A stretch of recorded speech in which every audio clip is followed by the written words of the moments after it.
Removing a member from a Slack workspace requires understanding the difference between deactivation and removal. Deactivation temporarily revokes access without deleting the account.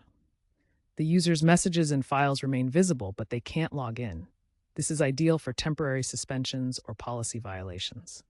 To deactivate a user, navigate to Workspace Settings, People, select the user and choose Deactivate.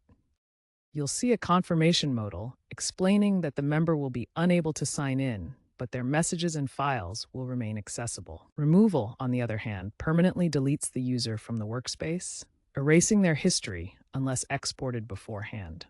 This is typically used for ex-employees or individuals who are no longer affiliated with the organization. The process is similar to deactivation, but you'll select Remove and confirm any necessary data exports. You'll see a confirmation pop-up explaining the irreversible consequences of deletion. Effective role management is crucial for secure and compliant member removals. Only admins or owners can typically perform these actions.